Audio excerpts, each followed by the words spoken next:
habitantes de este planeta. Bienvenidos a este nuevo video. Quédense porque lo que viene a continuación es cambio.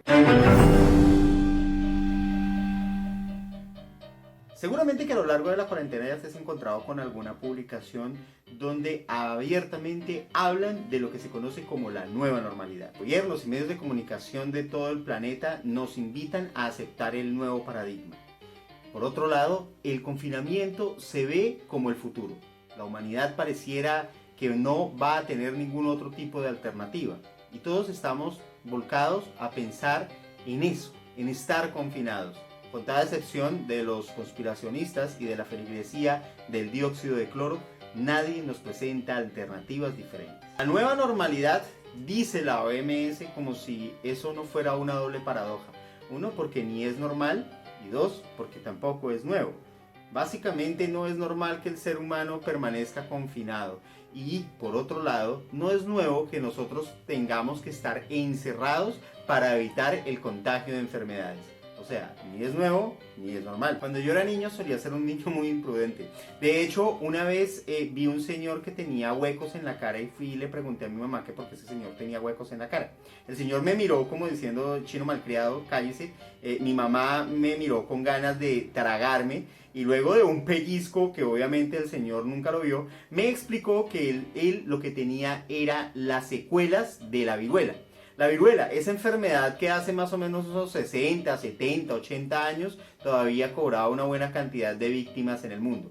Ella me contó que, por ejemplo, en su pueblo a los enfermos de viruela los hacían entrar en cuarentena y que ellos, para pasar ese tiempo, se iban a aislarse a unas cuevas que estaban afuera del pueblo. Es decir, no entraban en contacto con los demás para evitar contagiarlos. ¡Ojo! Estamos hablando de que hace 80 años eran mucho más conscientes que muchas personas que hoy salen a la calle sin mascarilla y no les importa. Ahora, mi mamá me hizo sembrar el terror en torno al tema de la viruela. Obviamente ella me dijo que eso ya se había extinguido, que con la vacuna ya no pasaba eso. Que en cambio lo que sí era bien crítico de aislar a las personas era la lepra. Porque de hecho ella me contó cómo existía un pueblo cerca a Bogotá, un pueblo llamado Agua de Dios, a donde llevaban a los enfermos de lepra, porque supuestamente la lepra podía llegar a contagiar a toda la población si no lo hacían. Entonces Agua de Dios, que era el lugar de los leprosos, estaba rodeado de la policía y ellos tenían que aislarse allá y no había ninguna manera en la cual pudieran salir de ese pueblo. Es que en esa época las cosas se hacían así, en esa época todo era así. Ahora, mi mamá tenía eso, me contaba esas historias y tenía esa facultad para contarme historias y para sacar refranes. Y uno de sus refranes favoritos era, mijo, es que lo único seguro en la vida es la muerte.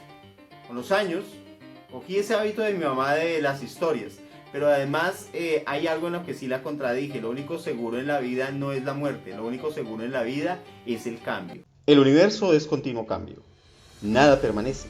Ni siquiera aquello que los seres humanos en nuestro limitado conocimiento consideramos constante. Hay magnitudes cuya extensión va más allá de la vida misma. ¿Quién puede asegurarnos que la velocidad de la luz es constante y no se ve afectada por sucesos cuya naturaleza se encuentra fuera de nuestro entendimiento de la física? Protágoras, filósofo griego del siglo IV a.C., afirmaba que el hombre es la medida de todas las cosas, haciendo referencia a que toda verdad depende del observador. Dicho postulado forma parte de la corriente relativista, que condiciona la interpretación de la realidad a quien la percibe, siendo los seres humanos sujetos a vernos afectados por valores intrínsecos o extrínsecos que afectan nuestro juicio. Ahora bien, hasta la frase misma de Protágoras es interpretada de acuerdo con quien la analiza y con los elementos que se consideran para hacerlo, ya sea el hombre, la medida o las cosas. Si consideramos al hombre, por ejemplo, podríamos interpretar la palabra hombre en dos sentidos, el del individuo y el del colectivo de individuos que componen esto que llamamos humanidad. En términos generales, hablar del hombre como individuo implica que existen tantas medidas como hombres y un poco más si consideramos la naturaleza cambiante del ser humano. Ya Platón había considerado dicha interpretación haciendo referencia al universo de las ideas.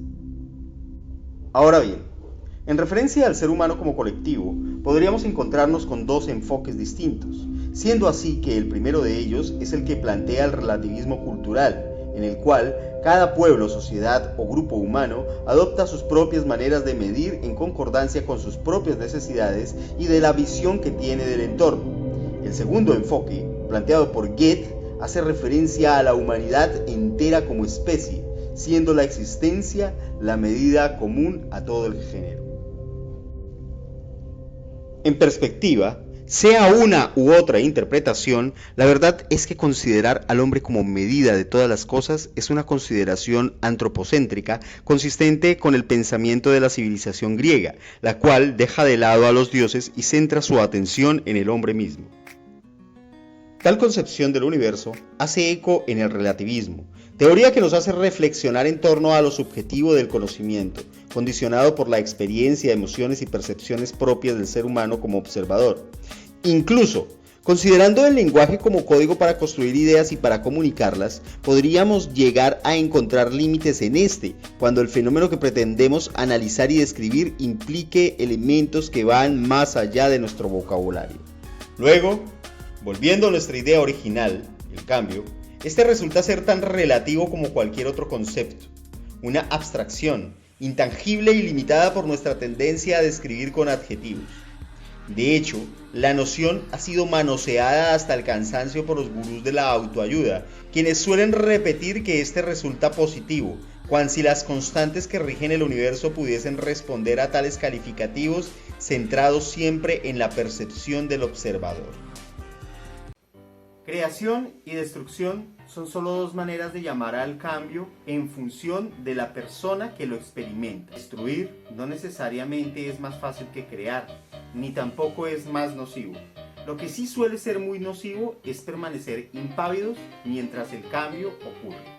Siendo una de las más notables características de la especie humana su capacidad de transformar el mundo, es casi un desperdicio de la vida el no hacerlo. Aunque si algo nos ha dejado esta pandemia como lección es que a veces hacer nada también es una opción, y es una opción que puede llegar a tornarse en una opción saludable para este momento. Dado que el equilibrio del mundo está ligado a nuestras decisiones actuales, ¿qué nos queda? Observar. Observar y crecer, pero crecer medrando. Medrar es crecer en concordancia con nuestro entorno, como lo hace la vida misma. Crecer implica eso, pensar en que todos como colectivo podemos llegar a generar mejores condiciones, no solamente para nosotros como humanidad, sino para toda la vida misma en el planeta, sin importar si son seres humanos, animales, plantas, reggaetoneros, qué sé yo. Y ya sabes, el cambio no es malo ni es bueno, simplemente es transformación. Ya. Bueno, mis queridos amigos, si este video les gustó, si llegaron hasta acá, les recomiendo que por favor nos den su like, nos dejen sus comentarios, compartan y no olviden suscribirse al canal y activar la campanita para recibir notificaciones cuando subamos nuevos videos. Así que sin más ni más, larga vida y prosperidad. Chao, chao.